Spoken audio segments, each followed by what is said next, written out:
Hi, my name is Raven Howard, and today I'm going to be talking about pornography. Pornography is a topic with a whole lot of stigma. My goal is to show you how destructive pornography is and why it should be illegal. So according to my survey, 63% of the class said porn should be legal, and several people said porn is irrelevant. Here are a few statistics that show porn's impact on our culture today. From a book written by Mark Driscoll called Real Marriage, 90% of children ages 8 to 16 have viewed porn, most accidentally. The largest consumers of pornography are 12 to 17-year-old boys. Porn sites comprise 12% of the internet. 70% of men ages 18 to 34 visit a porn site in a typical month. 1 in 6 women struggle with a porn addiction. 25% of search engine requests are for porn. 50% of pastors regularly look at porn. 38% of adults say porn is morally acceptable. Every second, around 28,000 people view porn, and every minute, $184,000 is spent on porn. First, we'll start with the history of pornography. Porn is a recent phenomenon. The first Playboy was published in 1953, which was followed by the sexual revolution of the 60s and 70s, which gave the movement momentum.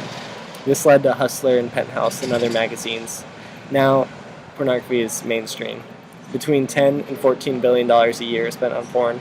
That's more than pro baseball, basketball, and football combined. That's more than money spent on foreign aid in 2011. Porn is now a global phenomenon directly tied to the sex trade and slavery.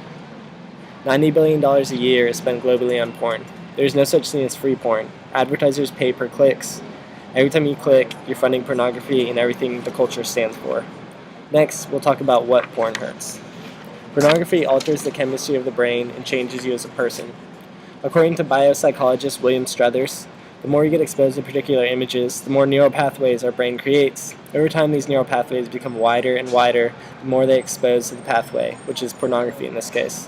So when pleasure is desired and you start to continually gain relief from activities surrounding pornography, the farther down that path you go.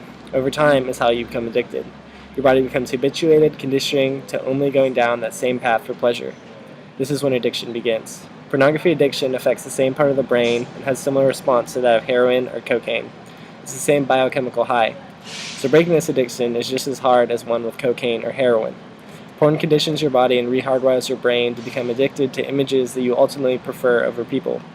An example of this is John Mayer, who in an interview said that he preferred pornography over real women because of how far his addiction went down that path. Now we'll transition to who pornography hurts. Porn hurts the viewer and the women involved. Porn is about money. The point of porn is to get you addicted and take as much money from you as possible, to get you to buy things and click on websites, to get advertisers to write large checks. Porn puts unreasonable expectations on the viewer's partner, distorting reality and encouraging comparison to women that aren't even real in movies. People have the notion that since it is two consenting adults, it's okay. However, porn stars were often molested as children or sexually assaulted by boyfriends. It is common for them to self-medicate with drugs or alcohol before filming, and they're often suicidal. To reiterate, 90% of children ages 8 to 16 have viewed internet porn. So the average boy watches porn first around age 11. And if the average boy doesn't hit puberty until after 13 years of age, when the kids watch pornography before they've even biologically approached manhood, it's going to affect the way they see and treat women. Porn hurts daughters. There's a crisis if you have a daughter and are looking at porn, and if you're hoping to have a daughter and looking at porn. Child porn is illegal, but it's not illegal for an adult who looks like a child and is presented as a child.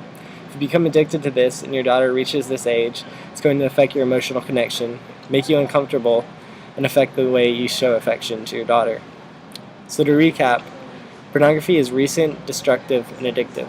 A lot of people say that the freedom of speech would prohibit pornography from ever being legal. However, if you're taking into account that pornography harms children and distorts everyone's view of women, then I believe that pornography should be illegal because of all the harms it causes.